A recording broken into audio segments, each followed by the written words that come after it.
What's going on, everybody? Good morning. Slow day for Seahawks stuff. There wasn't a practice yesterday. There really isn't a lot to pass along at this point. Still waiting for Connor Williams news and Abe Lucas news and I guess technically Geno Smith news, although it looks like we're going to be pretty happy about that later today. So there isn't a lot that I can say at this point in time about the Seahawks. So I'm going to take this video to instead quickly give a shout out to a former Seahawk who found employment again.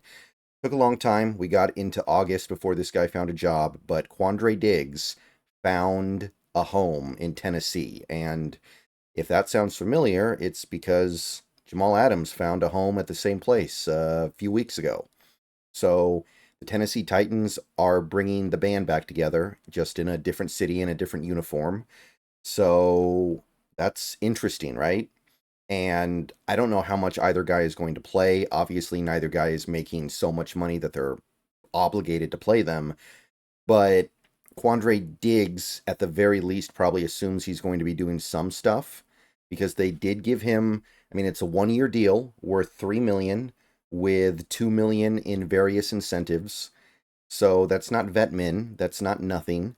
I imagine they expect to play him at least some.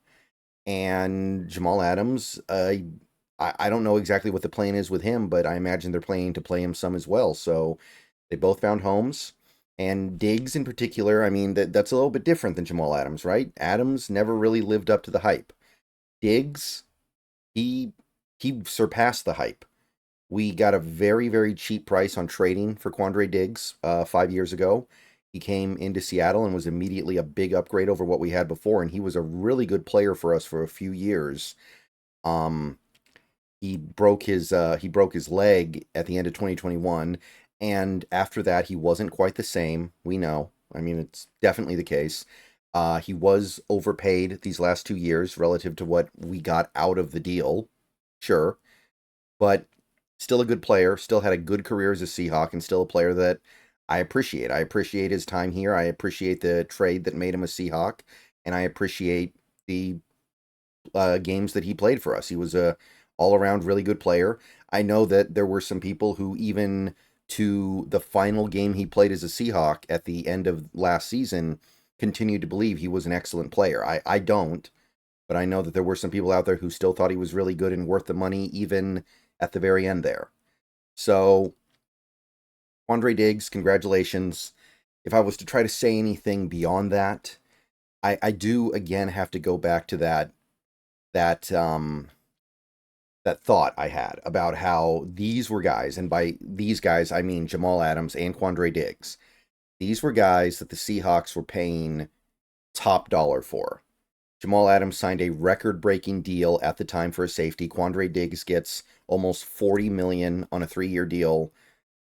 And to see those guys hit the market and every team is like, I got no interest. Every team is like, we're going to let them sit until August. And then when they finally do actually sign them, they're on relatively cheap, relatively risk-free deals that are way less than we were paying them.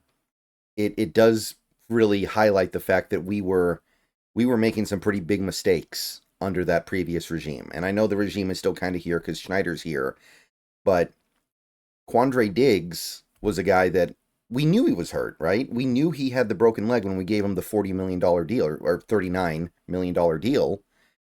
And we let him go 2 years later, and this is all he gets. I think that really highlights the really, really, really bad judgment on the part of the decision makers on this team during that era. Because I know Quandre Diggs is a little bit older, but it's not like he's gotten injured a bunch over the last 2 years. You can say that with Adams. You can't say that with Diggs. And every team in the league had every opportunity to bring Quandre Diggs in on a deal.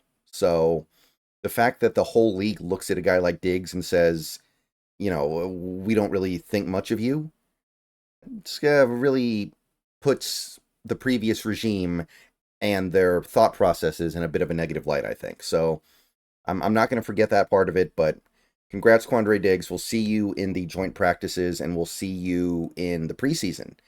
Play the Titans in the preseason. That could be fun. All right, that's all I got for this one. See you guys later. Go Hawks. Maybe another video later.